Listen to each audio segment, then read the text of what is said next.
Hey, what's up, guys? Got a few topics I want to talk about today. I'm bringing you some gameplay from ArcheBlade. It's my first gameplay in this game, so forgive me for sucking. It's a pretty difficult game to get into at first when you haven't really played too much on PC. But at first, you're gonna see I'm using the controller, so I'm really sucking. But then I switch over to the mouse and keyboard, and I get a little bit better as the gameplay progresses. But what I want to talk about today is the draft. Basically, what my team, the Philadelphia Eagles, did in the draft. The first round pick,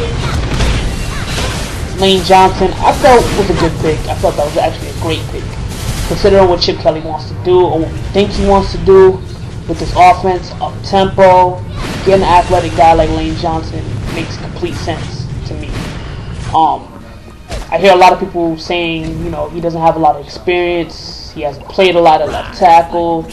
But he's gonna get to play right tackle for at least a couple years. Jason Peters is, I think, 31 years old, so he's gonna have a chance to play right tackle. He's not gonna have to go up against the elite pass rushers in the NFC East.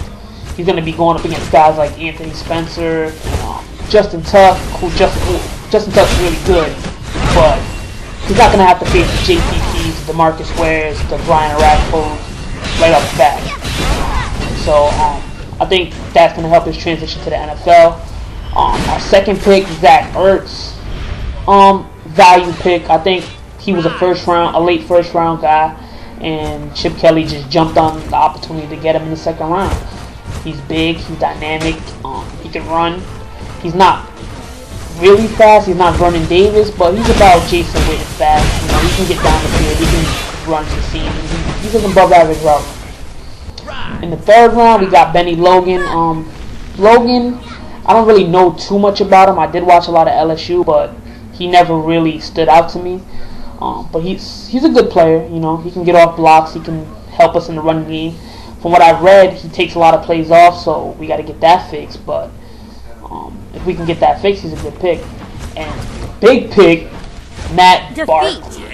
Now, at first, I was confused. I didn't know why we took Matt Barkley because, I didn't think we were going in that direction at the quarterback position. But when I really thought about it, and when you look at Matt Barkley's game, it actually really fits well with what Chip Kelly wants in a quarterback. He gets the ball out quickly. He makes quick decisions. He's a smart guy. He can process a lot of information. He reads defenses. He can throw outside of the pocket. He can throw inside the pocket. He's smart. He's exactly what Chip Kelly wants. Quarterback without the mobility. He's not Michael Vick, but I don't think you necessarily need Michael Vick. What good is Michael Vick or running quarterback when he can't process all the information that Chip Kelly wants him to process? So I think it's much more important to Chip Kelly to have a smart quarterback who can get the ball out quickly, which is something Michael Vick struggles with, and Nick Foles also struggles with. That's what a lot of Eagles fans got to remember. Nick Foles does not get the ball out quickly. He does not make quick decisions. Nick Foles holds on to the football, and he gets sacked a lot. So that's why I don't think Nick Foles is the guy that Chip Kelly wants running his offense going forward. Now, he's going to give him a chance. He's going to give him a fair chance to start. If he plays well, of course he's going to stick with Nick Foles, but I think the writing is on the wall for Foles. I think when he looked at the 5 games Foles did play, he noticed what I noticed, which is that Foles does not diagnose things quickly. He's a good quarterback. I think he can play in the right system. I think he's more suited for an Andy Reid system. Sorry about that. An Andy Reid system where he doesn't need to get the ball out as quickly. Andy Reid likes a lot more 7-step drops. He likes a lot more intricate route trees. He likes to go deep a lot. Chip Kelly's not that guy. He wants to be up-tempo, fast. He wants to get the ball out of his quarterback's hand quickly. He wants to get to the line quickly. Everything fast. That's not what Andy Reid was. Andy Reid was the type of coordinator, head coach in the Monday Morning was a coordinator where they like to call a lot of down the field stuff, a lot of double moves that barely ever work. And I don't think that's the direction we're going anymore. And I think Matt Barkley, when you really sit down and look at it, and when you really think about it, I think it works perfectly. Now, 5th round, we got Earl Wolf. Now, Earl Wolf has all the physical tools you want in a safety.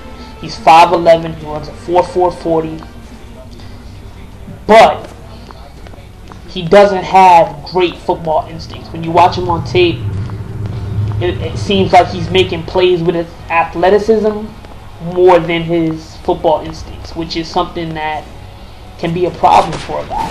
Now, from what I understand, under Chip Kelly, we're going to be running a lot more zone defense and a lot less man-to-man, which should help cover up those deficiencies in Earl Wolf's game if he ever does become a starter. But it's going to be interesting to see what this guy can do, because he definitely has the tools. It's just going to come down to, does he fit what Chip Kelly wants in a free safety? But either way, he should be a big-time contributor on special teams. He could be a gunner because he has that kind of speed, he has that kind of physicality, and when he takes the right angles, he's a wrap-up tackler. We did not have a 6th-round pick, but in the 7th round, we got 2 guys I really like. Joe Kruger, who's the younger brother of Paul Kruger. He's the type of guy who could develop into a really good rotational guy, and he's one of those guys who I could see possibly becoming a good rotational guy that ends up getting an opportunity to start at some point in his career. I think Joe Kruger has all the tools. He's huge. He's like 6'8", 280. He ran a 4.83, which isn't blazing fast, but it's pretty good for an NFL pass rusher. That's about average for an NFL pass rusher. And yeah, I think he has a chance. And then we got another guy who I really like in Jordan Poyer. Poyer was projected to be a 2nd or 3rd round pick, but he slipped because he didn't have a good vertical and he didn't run a good 40. Now, the 40 is not what concerned most teams in my opinion, but the vertical did, because he only jumped, I think, 30 inches, which is pretty low for a starting NFL corner. He has ball skills, but what good are the ball skills if you don't have the athleticism to get to the ball? You can track the ball in the air all you want. If you can't jump, if you can't out-jump these guys in the NFL, especially these Calvin Johnson type receivers who are huge and they have off the charts athleticism. If you can't jump with these guys, you're not going to be able to make plays. So I understand why teams were, a little bit turned off by his numbers at the combine. Plus, he only bench pressed 225 like 8 times. Now, while he's a corner, you don't expect him to put it up 20, 25 times. 8 times is just too little for an NFL player. I'm sorry, that's just not enough. If you're an NFL football player, you're a professional athlete, you should be able to put up 225 at least 12, 13 times, something around there. What I also want to talk about is this year's quarterback class, and particularly the Buffalo Bills and them taking E.J. Manuel at 16. Now, leading up to the draft, I heard so many different reports that the Eagles were going to take E.J. Manuel at 35, and I was just like, no.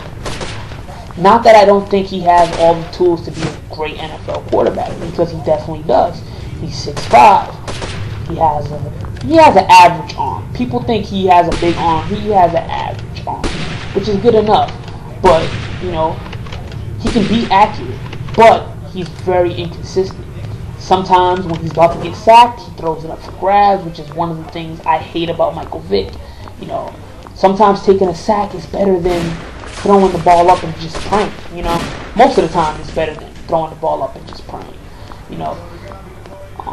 But E.J. Manuel, I feel like he's 2 years away from being the starter. And I feel like when he's picked in the top 20, the expectations go to a level where I don't think he can live up to it. It's going to be very hard for him to live up to the hype of being the 16th overall pick and being the first quarterback off the board, because I just don't think the situation in Buffalo is set up for him to succeed immediately. Now, if they go into this season with Cobb as a starter, it's only a matter of time before EJ Manuel gets in the game. It's not a situation like in New York where, you know, you got at least a halfway decent quarterback in Mark Sanchez, you know, in front of Geno Smith, or, you know, a halfway decent quarterback in front of Matt Barkley and Michael Vick, and then another decent quarterback in Foles. In Buffalo, you got Kevin Kolb. That dude is horrible.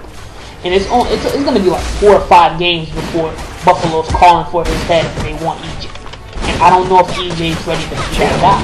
Now, Buffalo did go out and get a lot of different weapons. They got Derrick Rogers in free agency, which was probably the best priority free agent pickup. And they also got Robert Woods, I believe. So they got some weapons with Stevie Johnson. And they also got Chris Grad, who ran the fastest 44 tight end in this year's draft. He's a little bit undersized, but he can make plays. And they got him in the 7th round. So they got weapons.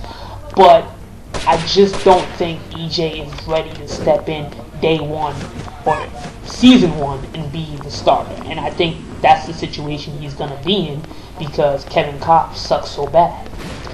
But I also wanted to talk about is Geno Smith. Now, my problem with the Jets taking Geno Smith is that they don't have any weapons for him to throw to. Unlike Buffalo, they have nobody on the outside. And not only that, but the right side of their offensive line was a mess last year. Now, they did go out and get Chance Womack, which is going to help tremendously. But they still don't have a starting right tackle on their roster whatsoever. And they did not address the wide receiver and tight end position. Now, if I'm Mark Sanchez right now, I'm pissed off. I don't want to take not one snap for the Jets this season.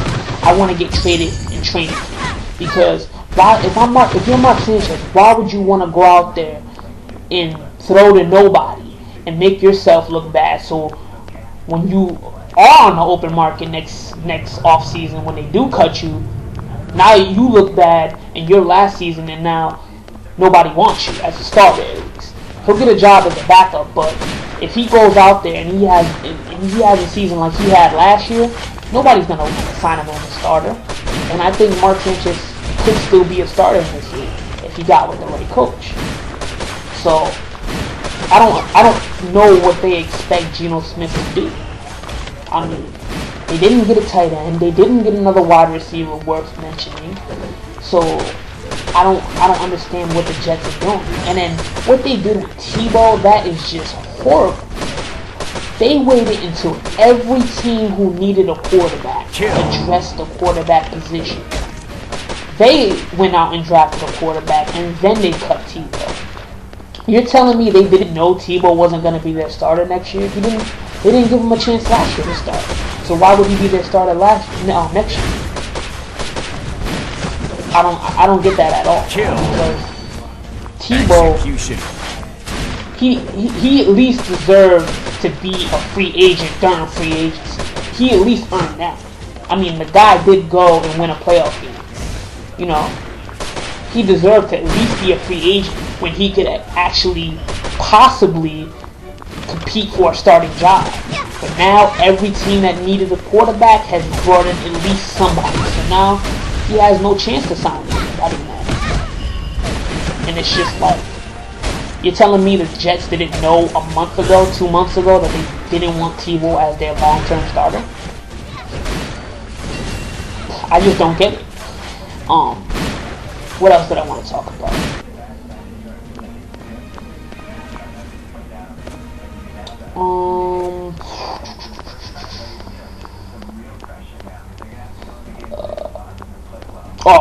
Quickly, I'll touch on the other 2 quarterbacks. Ryan Nassib goes to the Giants. Now, at first I was really confused because being that Eli is the younger brother, I've always thought he was just like 28, 29, like right now. But Eli Manning's 31 years old, you know. And you got to remember that guys playing to their 38, 39, like Brett Favre and Peyton Manning, that's extremely rare. Most quarterbacks around 33, 34, like Donovan McNabb, they start to, taper off. It's a very very rare quarterback like Tom Brady, Peyton Manning that can play past 35 years old. So, I mean, we'll see. I don't think they drafted Nassib necessarily to be the next guy, but I think they drafted him with the possibility of him being the next guy. Say Eli takes a nosedive 2-3 years from now, or he just decides to retire early because he's already accomplished a lot. He's already won 2 Super Bowls. So it's feasible to me that Eli would just say, you know what, I'm done after 2-3 more years. Why not? And then you have a guy like Nassib. Landry Jones, I think that's a pure backup move. Landry Jones just isn't a franchise quarterback to me in any way, shape, or form.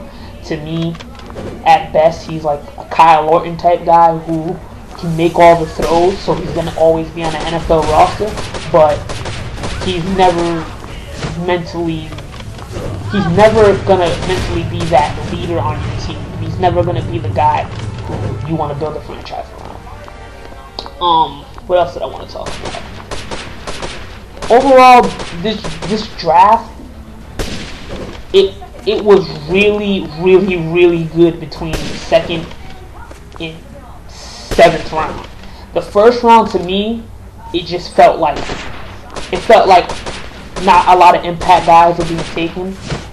But when it got to the second round, things got really, really interesting. And I felt like a lot of teams walked out with really good value. I think a lot of teams did a lot of good things, and I think a lot of good football players, like not great football players, but just really good football players came out of this draft. I think when we look back at this draft, we're gonna say, you know what? Maybe there wasn't Calvin Johnson, maybe there wasn't Andrew Luck, maybe there wasn't one of those big-time franchise-changing guys, but there were a lot of guys who ended up contributing on an NFL team. So that's it for this video. There's going to be a few more minutes of gameplay after this, but yeah, just like, comment, subscribe, and yeah.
defeat.